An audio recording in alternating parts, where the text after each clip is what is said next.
Hey everybody, this is Eric with the Drum Addict. Welcome back to the Backbeat. This episode, I've got Eric F. Drums with me. Eric, super psyched to have you here. Yo, what's up? Good to be here.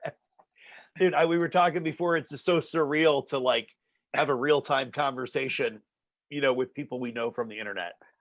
Dude, I thought you were like a made-up dude. I didn't know. Like I had no idea you're like a real person, right? It's like the time I got to talk with Trey B. I thought he was like a cartoon character or something. He's a real dude. So it's nice to know that there's real people out there. Yeah, it turns out the people we like to watch on YouTube are like real human beings. Yeah, it's good. It's good to know.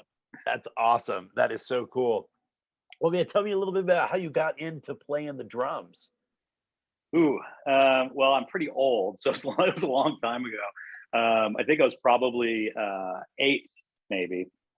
And I think initially, and we sort of talked about this a little bit earlier, like I got introduced to music. My dad was like super into music. My mom was actually, she played a lot of different instruments too. She was from East Germany, and she ran away when she was like 8 years old. It was like, it was the time in East Germany where people didn't want to stay around there, as you could imagine. But she came to America, and she played it was like harmonica, like accordion, stuff like that. And my dad was super into music. And as a kid, like he took us to go see, and I'm sure this can be an obscure reference, but a guy named Tito Puente, who is like a Latin jazz king, super well known, sort of does like a lot of mambo kind of music. And I remember seeing him play, and I was just freaking twisted after it. Like I just had no idea like what we just watched, because I thought it was so incredible. And that, I think, was the thing that sort of set me off, like digging like rhythmic kind of stuff and drums and those sorts of things. I think I ended up getting like a crappy snare drum. I think it was like a snare drum. I think that was all it was probably a snare drum on a stand. And I just beat the crap out of it. Sounded awful. Didn't know what I was doing. But at the same time, I was like deep at the time into like collecting records and 8-track tapes and stuff. And Kiss was like on rotation 24 hours a day in my room.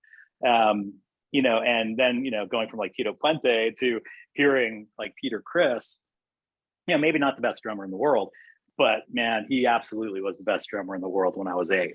Like to me, he was like a superhero, like a cartoon character. Like it wasn't even real. Like we were just joking about. And then that sort of made me want to get, to do more than just bang on my snare drum. I think before the snare drum, I think it was actually pillows. Like I used to just beat on pillows and stuff on the couch. But so I got my first drum set, and it was the greatest drum set in the world. I mean, period. Even though it's a pile of crap, to me, it was the greatest drum set in the world. I think it was what was it? It was like a Japanese company called Araya. I think it was like an Araya Pro something. It was like this obnoxious gold color. And I added a second kick drum. Don't know why. Didn't even know what to do with it. And the second kick drum was like black. It wasn't even the same brand. And the cymbals after like 6 months were just like all cracked up. So that was sort of how I got into drumming, I guess. The long-winded answer. That's awesome. When I found you like I discovered but like when I came across your channel, I kind of felt dumb after I asked the question, because I was like, dang, man, he's got such a clean, crisp sound out of his drums, because I had never seen electric drums that didn't look like, little pads. Yeah. And I think I asked you, dude, how are you getting your mix? And you were like, just plug it in. And I was like, cool. And then it's unicorn magic, man. That's how it is. It's like it's rainbows and unicorns. It's magic. But I loved it. I think we've kind of back and forth a little bit about like, if I said if I had to play an electronic kit, I'd want it to be, like yours. And you were like, I don't play it because I have to. I play it because I want to. Tell me a little bit about why that choice.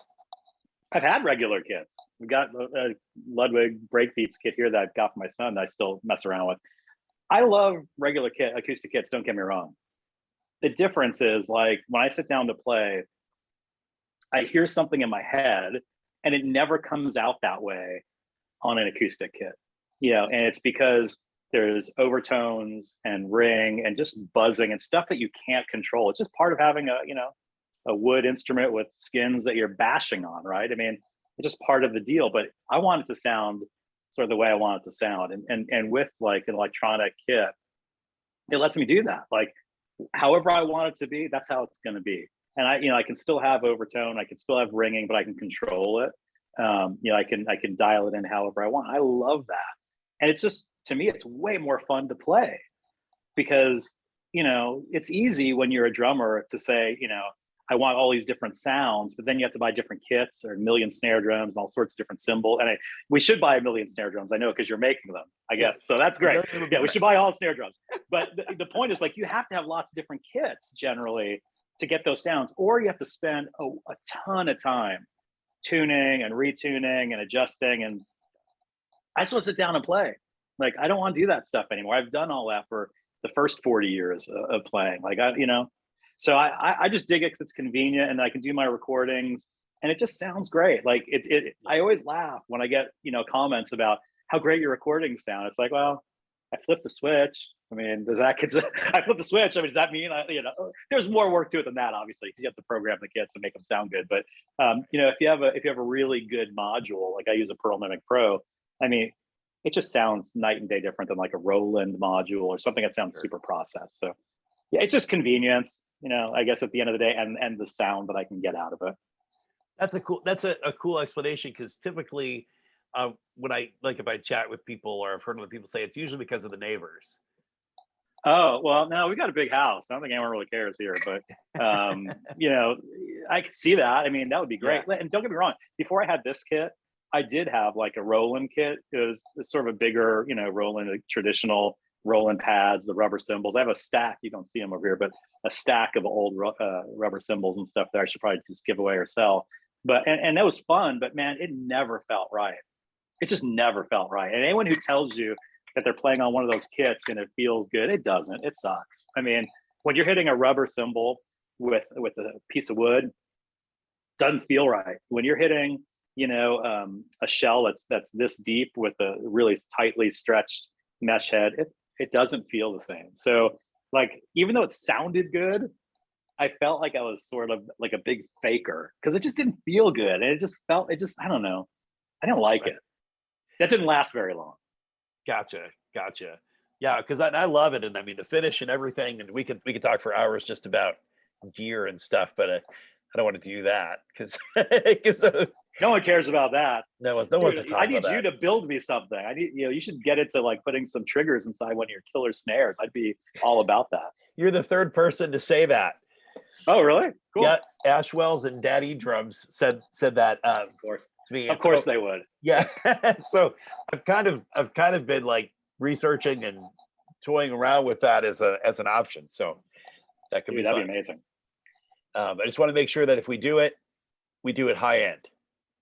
Yeah, well, I mean, based on the stuff that I see you're doing, I mean, honestly, it's just a question of fitting a trigger system inside because the shells and stuff you're using look really, really. Are they Keller? I can't remember. Are they Keller shells? Yeah, those are Keller. Like that. Yeah. I mean, you're not getting much better than that. Yeah, you're not getting much better than that. Like, how much higher quality can you get? So, right. I mean, the reality is, I think that would be incredible. We'll have to talk offline about that. That'll be another. Yeah, that'll be a side meeting. So anyway, so you said, like, for the first 40 years, you didn't have to tell me how old you are, but you definitely don't look old enough to have been playing for 40 years. I mean, longer than that. Yeah. So I'm 53. Okay. Yeah. People are always like, what? Yeah. Yeah. Well, so I started I'm not too when far I was behind like 8. You there. Okay. Okay. So I don't feel bad then. No, don't. I'm 48. So we're okay. we're within half a decade of one another. Good. I mean, as my beard gets grayer, I definitely think it's more apparent, but what are you gonna do? That's what you got to do as you get older, right? Like, it's gonna happen. You keep having fun. You keep playing the music you want to play. I embrace it. I'm still the same idiot I was when I was 20. Like, except I've got kids and a bigger mortgage now. Like, I'm the same idiot. Right. It's only exterior things have changed. That's it. Pretty much. I totally get that. And I know you have a family. You've got your son's playing drums, has his own channel. Yeah. So I've got he'll be 12 next month, and then his name's Max. And my daughter, actually, her birthday party's tomorrow. She'll be 5, although her actual birthday is on St. Patty's Day, which scares the hell out of me because someday she's going to turn like 21, right? And I don't want to get like, a call from the local jail in Chicago that your daughter was turning 21. She's like out for St. Patty's Day. God knows what that's going to lead to. But yeah, I've got my wife who's just been with me a long, long time. And frankly, I don't know how she even puts up with, the kind of idiot I've become, but she does. And I'm really proud of her because she's a nurse and she's been in healthcare a long time. She's also a Pilates instructor and just an amazing person. And my son, he's got his own YouTube channel. It's Max F Drums. And he plays and it's just kind of cool. I dig it. He does a great job. And he's good too, from what I've heard. I gotta tell you, I don't teach him. Not that would mean anything. I mean, maybe he'd be better. Maybe he'd be better if someone like other than me, he could watch play. But like, he doesn't get any like any teaching or anything. He kind of does like what I did as a kid. He listens to stuff and then he just tries to replicate it. The other thing that he does that's kind of cool is like his buddy that lives across the street is part of like this church that we have nothing to do with, but it has nothing to do with that. It's their church, but like they have like a youth group thing. And like once a week he goes with his buddy over there because they've got like a big stage and a big setup for their band, like their youth band. I think it's called Fuel. And so he gets to go up on stage and play every week. And seeing him like on this big stage with like lights and like, pro video and stuff, it just makes me so proud because he looks like an absolute star up there. And I know he digs it. And it's just really cool to see him do that stuff. That's awesome. I love it. And it's so good to have a family that gets what you're doing and that, you being supportive of them. And that's just such a beautiful thing. I love to hear those things. Yeah. So I'm glad he's into it. It makes my heart happy. That's awesome. I know you're kind of self-deprecating in some of your humor about your drums, somebody better than me. And I say stuff like that all the time. And Loretta will just, give me a look. And I'm like, I'm not self-deprecating. I'm just being honest, honest about how I feel. It's the same because like, when I think about my education, my music education, I never took lessons, never, not a single lesson in my life. I could have been a lot better probably if I did. I learned everything from listening to records. I was always in band as early as I could, whatever the earliest grade was, 6th grade, I guess, or whatever.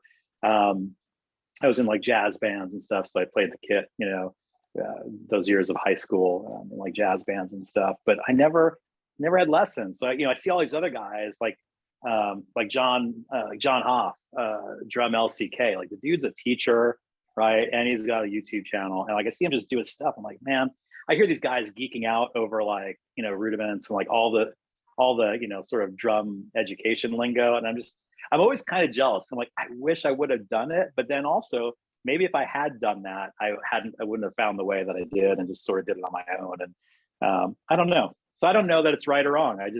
I kind of wish I had that, that extra layer of music education I just never really had. Gotcha. Yeah, mine was limited. I took lessons, but like, I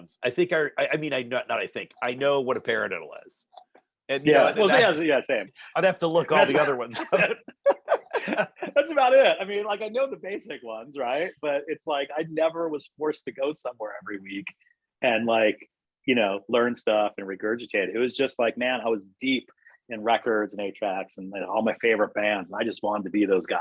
And that's how it came to be, Same. Did you ever get ready to go to a concert when you were younger and practice all that band songs just in case they get pulled up on stage? Yeah, just in case. Like they're like, our drummer just broke his leg. Can anybody play?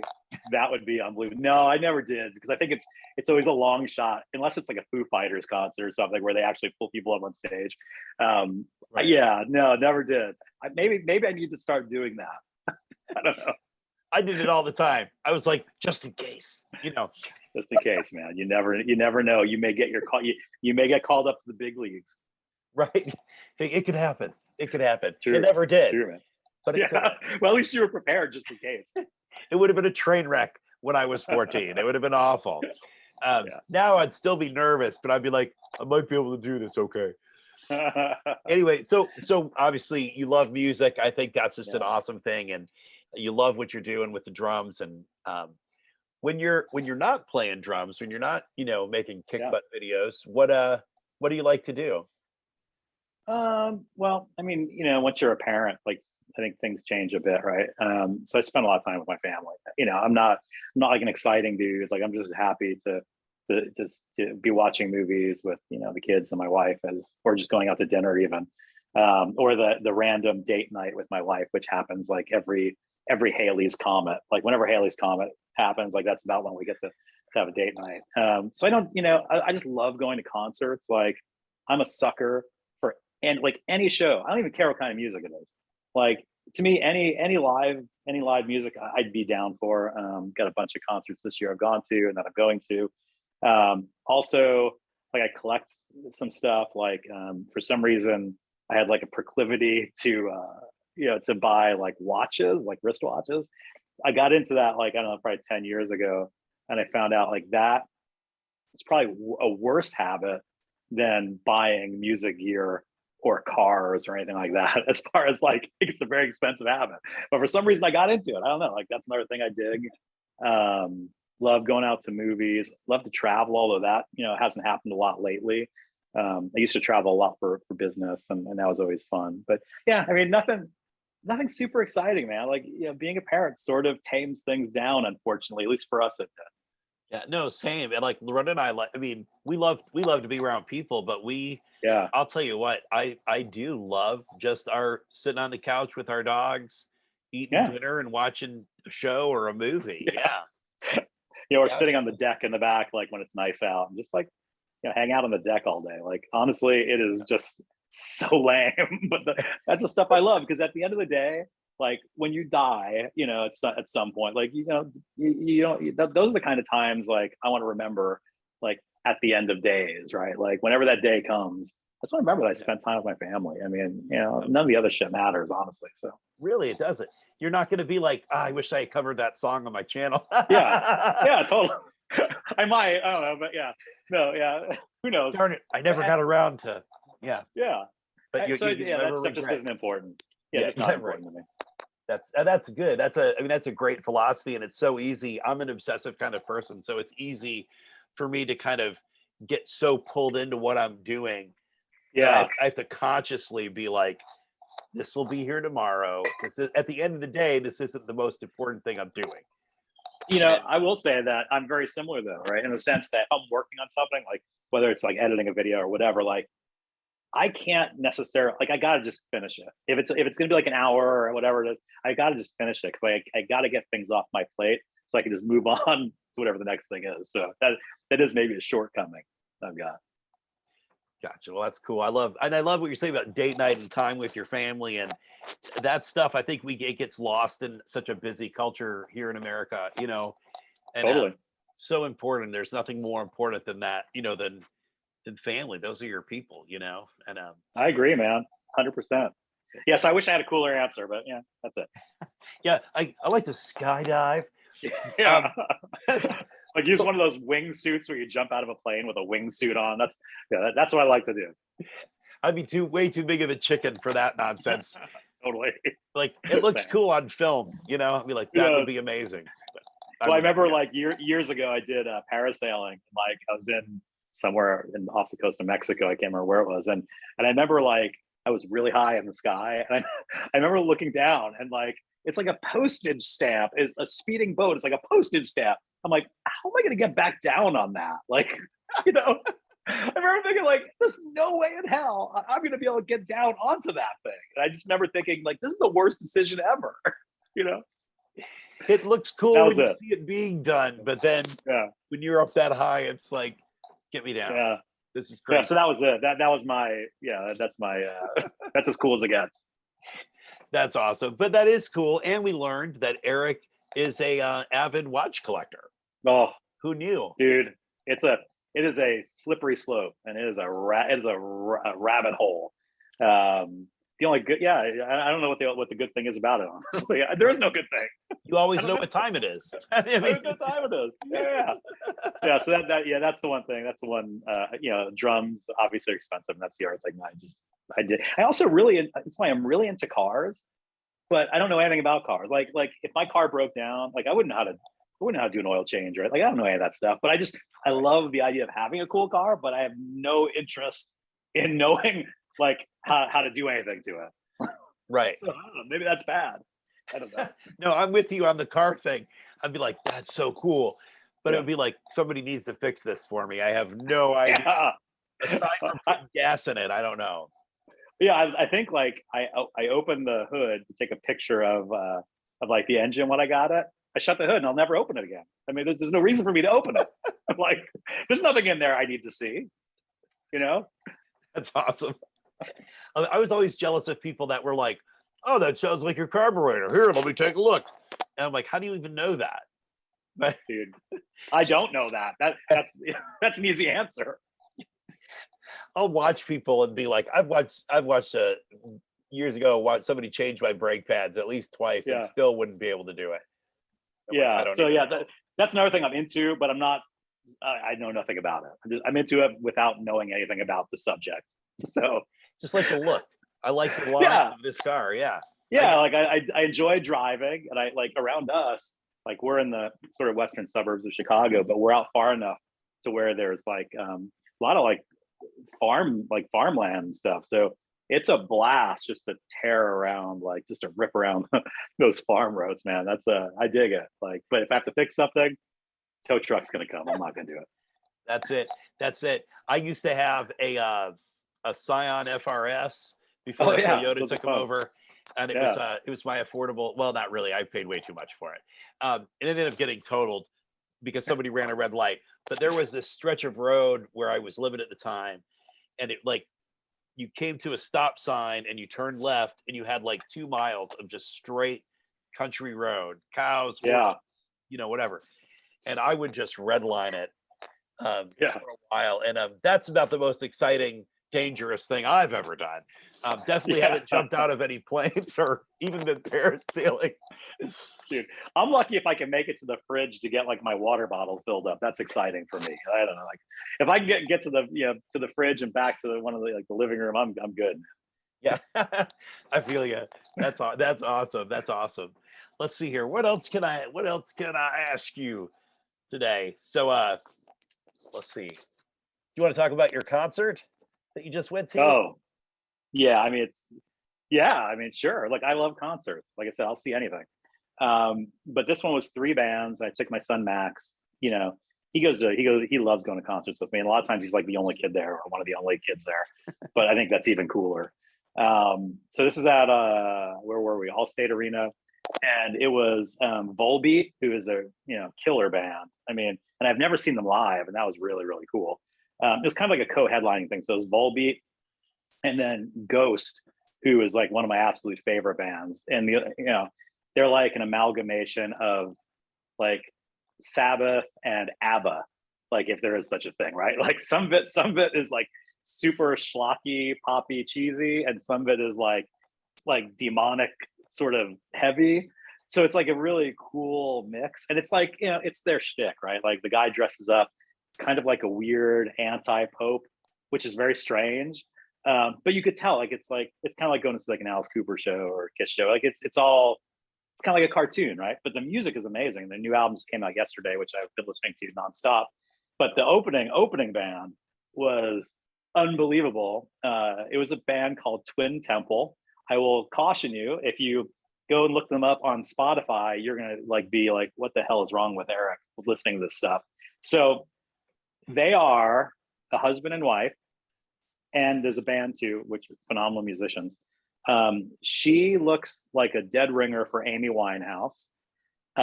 He looks kind of like Lurch from the Addams Family, very strange looking dude. Their music is, I think as they describe it, it's satanic doo-wop.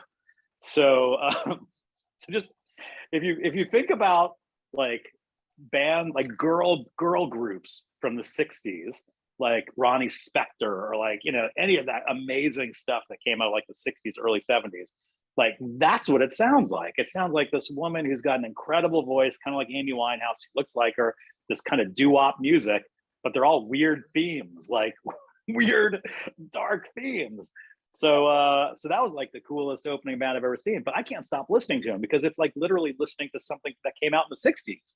And if you didn't know like what their shtick was, you'd be like, oh my God, this is incredible. But it could be a turnoff to some people when they realize sort of what they're, you know, what they're all about. So it was a great show though. Twin Temple, proceed with caution. Proceed with caution. Like, you know, it's, hey, I'm not in that band. I just don't blame me. I dig it though. It's hard to get at it. It's like an earworm, man. Like when you hear it, it's recorded very much like something that would have been recorded in the 60s. It's fantastic. That's awesome. I love so that was music. Yeah. It's so fun. We would go a couple of years. We went with my mom and dad to see Bela Fleck, and my God, he does a banjo camp here in our town, and so they would have this. I don't want to call it a recital. It wasn't, because then that kind of conjures up like middle school productions, but it was like a full-on professional concert where some of these students played and Bela played, and you know, and so I know some people are like bluegrass, you know, kind of, but I mean, it was live music. You were saying, and I like some bluegrass, but live music is just fun to watch people do their craft. You know, it's totally. I would literally, I mean, if it wasn't like inconvenient or I didn't have to drive far or tickets weren't crazy expensive, I would almost see anything. Honestly, like I'm an easy mark. Like I'm a really easy target for a live band. As long as it's not inconveniencing me, like I'm in, man. Like I'm totally in, you know? I love that. Yeah. All right. 6 hours is the inconvenience mark. Yeah. Anything further than that puts me out too far. Yeah. Yeah. Or if you're beyond, if the venue's beyond 30 minutes away and I'm not really, you know, that if I don't know who the band is, I'm probably not into it. But you know, if it's a close venue and it looks cool, like I'm an easy target for pretty much anyone. You're in a good spot too. You said you were, you know, near Chicago. So like you're in a great spot for big groups to come through, I would think. There's tons of venues here. Yeah. I mean, like I've got tickets for like 3 or 4 more shows already this year. So yeah, I can't wait. That's awesome. I love it. Well, man, real quick, let's just talk about, like, we've talked about your drumming, we've talked about family, we've talked about live music, we've talked about what do you call that, paradiving, or where in parasailing, and it's really called bad decision making is what it's called. Yeah, that I would agree. I'd be rethinking every choice at that point. I'd be like, am I making crappy choices my whole life as I plummet to the ground? Pretty much. So let's just briefly, let's talk about your YouTube channel growing. And I think when I found, you know, when I found you, I think I don't remember where you were at, but you know, it's several hundred subscribers, and now, you know, we've grown past 1,000, and just some cool stuff on your channel. Well, thanks. Yeah, I mean, like it's weird because I still don't even know why anyone watches it. I mean, honestly, like I don't know, like but then again, like I follow tons of other drummers on YouTube, and I get enjoyment out of it. It's like I dig watching people play stuff that maybe even I've played, because then they play it totally different, and it's just interesting to see how other people do it, and just like how other people edit their videos and like the creative process behind it and stuff. And you know, when I first started, I think the first videos on my channel a couple years ago, I don't even think they were videos. If I remember, I probably had that Roland kit at the time, and I was just playing, like I was playing the songs, but I didn't really know how to like shoot the videos. Like, and I didn't know how you get the videos to sync up with the sound. Like I didn't know how to do it. So at the time, I'll bet you my first 20 videos are literally like a photo of whatever it was I was playing. And it's actually me playing, but like there's no video. Like, you know, it's like a photo of the, it's like a photo of the album. And I may have even taken those off the channel. I don't even remember if they're even still there, but it bums me out. Cause like, to me, some of those playthroughs I did, like, I really thought they were good, but at the time, like, I just didn't know I didn't know how you went about like the lights and like, you know, I didn't know how to do any of that stuff. So So to see where it's at now, like, you know, and I think I've gotten a little better at like editing videos and stuff. And I actually enjoy that piece of it. So that's a lot of fun, like cutting in weird images and like weird video footage and stuff. Like, I'm into it. I think it's cool kind of trying to create a little bit of a story instead of just watching me play the drums. Like you've got all these effects and like freaking smoke and shit. Like, I mean, I don't have that stuff, you know, so I have to so theatrical here. Yeah, I mean, I gotta do something else to make it interesting. So I try to like figure out whatever the theme of the song is. Like I remember I did like this band where Witch Hazel, I did some songs by them. And like I tried to like there's one called Reap the Harvest, I think. I tried to cut in like just like video that I thought like went with the song and stuff. So I try to make it, you know, interesting enough that someone will watch a minute of it or 2 minutes of it or whatever. But I think, you know, it grew, like all of a sudden it kind of took off. And I think it's because there was this dude, and he's still around, Bill. He has like drum covers by Bill. I don't know if really, he hasn't really posted much recently, but I think he may have been like the first guy who sort of like stumbled on my channel. And then I think he like did like a shout out or something. And I don't know how big his audience is. I think it's really big though, even though, because it doesn't show it on YouTube. Because like that night, like a couple of years ago, I swear to you, I think I got like 70 subscribers like in a day or two from him doing that. And I was like, holy smokes. Like, so he really kind of helped kick things off. And then like Matthew, you know, Drumman 190, like he, you know, I think he shouted me out and we did some stuff like that really helped too. So like just these people, you know, putting like a light on what I was doing, I think helped a lot. Yeah. So yeah, no, I'm not as prolific as like you. Like I can't put out a video every day or every week. And yeah, I used to try to do them every week, but you know, now to me, I just try to do like a little more quality than quantity. Like in the past, I was churning them out every week, and it just, I got a full-time job. You know, it's like, it's hard to have like a second job and do that. So I'm happy with where it is though. Like I'm really stoked that anyone even gives a crap, to be honest with you. I was just gonna say, when you said that earlier, I said same, and I didn't mean like, yeah, I don't know why anybody would watch your videos either. That's not what I meant. What I meant was, yeah, same here.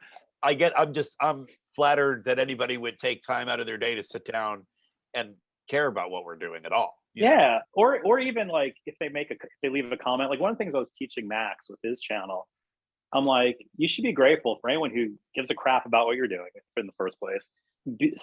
B, watches any of your videos for any amount of time, but C, if they take a minute or a half minute or 5 minutes out of their day to make a comment on a video, like you damn well better respond to that person. And even though like I have, I don't know, it's like maybe almost 1,200 subscribers. Like it's hard to respond to everything. I try to respond to everything. Yeah. And maybe not always like, you know, paragraph long responses, but man, that's the least you can do. If someone took time to say something positive or negative about your videos, and I've got negative comments, you gotta respond. It's like, you know, to me, it's like the price that you have to pay. Like if someone's willing to do that. The other thing that I noticed about a year ago that I think really helped is like as many drummers as there are that we all know in this community, there's a ton, but we all kind of know each other. And at some point you reach like this position of critical mass in the sense that you have the same people watching your videos all the time, right? Like you sort of max out at some point. So that's when I decided, and I think that this is something that Bill maybe taught me back, you know, a year or two ago, is that like you have to get in front of other audiences. So I started doing things, get in front of other audiences, like outside of America even. Like it's shocking how many people watch my videos outside of America. I don't even know why or how, but like I started just throwing like a couple bucks like at YouTube, was it Google ads, I guess. Is that what it is? Google ads? I think that's what they do. You know, yeah. And that astronomically changed the trajectory of the channel, because now I was getting outside of just that group of the same people who I'm you know, super grateful that they watch the videos, and getting in front of like eyeballs all around the world that don't even know me, didn't know the channel. Yeah. And that is really like how things just like incrementally took off. And I don't do it like a ton anymore. I'll throw a couple bucks at each, like, you know, maybe $5 at a video or something, just to, you know, get like new people to the channel. But to me, that was the best thing that I did for the channel. And that was, again, learning that from somebody else. I never would have thought to do that, but I did feel like I was maxing out, like with all the people I already knew. So I thought Right. it was a great thing. It was a thing that super helped me. Yeah, that makes a lot of sense too. I mean, Yeah. because you're Like, dude, right. I'm big in Indonesia. Like, who knew that? Eric Who knew that? avid watch collector, and amazing drummer is a big deal in Indonesia. I I'm love big, it. I'm pretty sure I'm a big deal in India and Indonesia and the Philippines. I don't know. Like Hasselhoff has was it Belgium or whatever, Germany? Like I'm the Hasselhoff of Indonesia. I'm just totally kidding. But like when I look at like the stats, like it's crazy where people are watching from. I'm like, do you even have internet there? Like some of these places don't even seem like they seem so remote. And it's like, hey, that's super funny. cool. And I've made friends with a bunch of these people that, we still converse all the time on YouTube. It's really cool. That's great. Yeah, that is super cool. So, dude, let me ask you one last question here. Yeah. Any advice for young drummers starting up and or anything like that? Wow. Don't do it. I don't know. Young drummers. I would say a couple of things. I would say like have the widest appreciation of music that you can. Like, don't succumb to what's trendy or popular. Like a great example is my kid is 12 or will be 12, and he knows more about yacht rock and 70s metal and like all these different genres that he has no business knowing, right? Because he's 12, but it helps him think, in different ways, I think, when he plays. So I would say, like, as a kid, don't think that just because you dig the dude from 21 Pilots. I can't remember his name. I say whatever his name is. We saw him in concert and they were fantastic, I will admit. They're really good. But yeah. they honestly, it took my kid, blew my mind. That's a whole nother story. But don't think that that's like what music is or has to be. Like, listen to weird shit. Like, why was I listening to Tito Puente, like the Mambo King, as a kid? Like, I had no business listening to that. Why was I into Santana? Like, and just like weird stuff that like is not popular for a kid your age. So I would say, like, widest palette possible. Listen to the crap that your parents have in the house and just listen to it. You may get something out of that helps you think differently, I think, musically. And then I would also say, like, don't second guess how good you are or you're not. I remember when I was, fairly young, there was a buddy of mine who was a drummer too, and he was like a year older than me. And I remember thinking, God dang, he is amazing. I will never be that good. I just can't, I'll never be that guy. And like, I feel like it sort of stifled me, like in some respects, right? And you can't think that way because like everyone develops differently when it comes to like musicality, I think. And just, you can't compare yourself to other people. Like it's like a thumbprint, man. Everyone's got their own style, their own way of hearing, hearing how something should sound, different ways of playing it. So don't compare yourself to, because it just doesn't matter at the end of the day. And they may be looking at you saying, I wish I could do what he's doing, right? So I would say, those two things. And then also maybe lastly, like, when it comes to equipment, try to even if it means waiting longer, saving money, mowing more lawns, whatever it takes, get the best you can possibly get as a kid. Like, don't just jump in and buy like a trashy $200 drum set, because at the end of the day, it's gonna sound like garbage, and you're gonna think it's you. Like, you're gonna think like, I suck, my playing stinks, it sounds terrible. Equipment matters, right? So like, I kind of wish, I'm glad I got that crappy Araya kit when I was a kid, but I wish I would have like worked a little bit longer bagging groceries or whatever it was to get something a little bit better. Cause I think that like when your ear hears something that sounds better, it gives you like a boost of confidence, makes you feel better, makes you think you're a better player, makes you want to play more. So, those are some things I would think of. Like, I think the biggest one of those is just expansive musical palette. You gotta listen to stuff that is so outside of like what your friends are listening to. Yeah, that's good. That's good advice, Eric. Seriously, I love that. And even like I had a guy that said that to me when I started playing. He said, get your hands on as many different kinds of music as you can, even if it's not your favorite, but expose yourself to that kind of music and develop an ear for that and an appreciation. Yeah.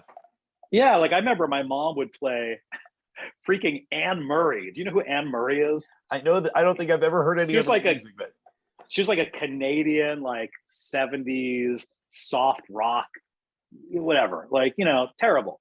She listened to it all the time. And I'd hear like, you know, accordion music and like Hawaiian Christmas music and like just weird stuff that, you know, like kids my age would listen to, but I heard it so many times that like it just gives you like gives you different rhythms and different, you know, just lets you pull from other things. So I think that's the biggie, I think, for me. And I just don't give up, man. Like, you know, it comes and goes. Your interest will wane at some point, and don't force it. You know, like my son, his interest waned and then he came back to it. Like, you can't force that stuff. You can't practice enough to make you love something that you've sort of fallen away from for whatever reason for some period.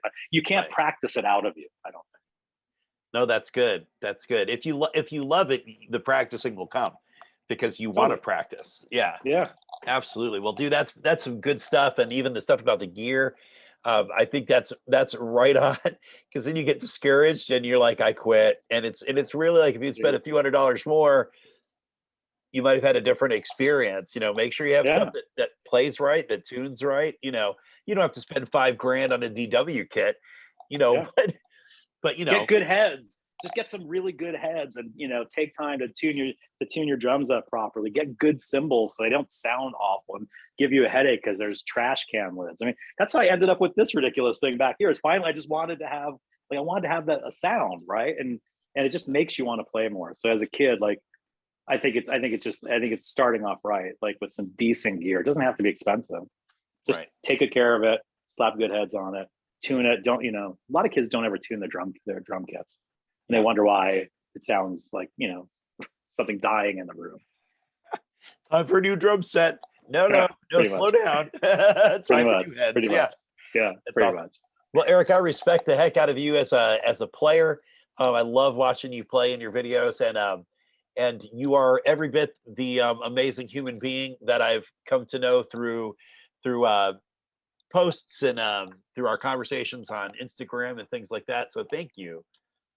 Dude, like, you know, like, not to get all sappy, but right back at you, man. Like, you know, you are, what you do on your channel, it may seem on the surface that it's a drum channel, and it's like a wolf in sheep's clothing scenario. Like, it's about drums, but like there's stuff way beyond that you're getting into and talking about, right? Whether it's, you know, familial stuff, or, you know, or spirituality stuff, or you know, like faith, whatever your faith is, whoever, everyone's got a different belief system, right? Like, you just, like, it's this much about drums. Like, to me, it seems like there's a lot of stuff layered on top of that, you know, that let people get to know you and Loretta, which is like crazy that like she's so part of it. It's amazing.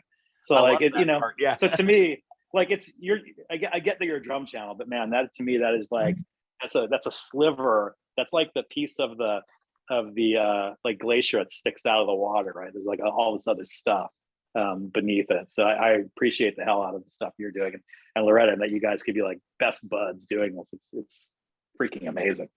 Well, man, I appreciate that. Thank you so much, and that certainly means a lot coming from somebody that I respect as much as I respect you and what you're doing over on your channel. And it is super cool to have a wife that's like wants to be involved, not just like, hey babe, I need your help, please. Yeah. Remind me. She's like, did you practice? Are you working on the covers that we have to film this weekend? You know, I was like, oh, I guess I should do that. You know, so it's like, oops. Yeah. Oh, my bad. Well, man, again, thanks for coming on. It's been an honor to chat with you, and I appreciate it so much. Anytime, dude. Like, I'm just happy to be here. It's great. Awesome. Well, everybody, thank you so much for stopping by the Drum Attic for this episode of the Backbeat with Eric F. Drums. We will see you next time. Peace. See you guys.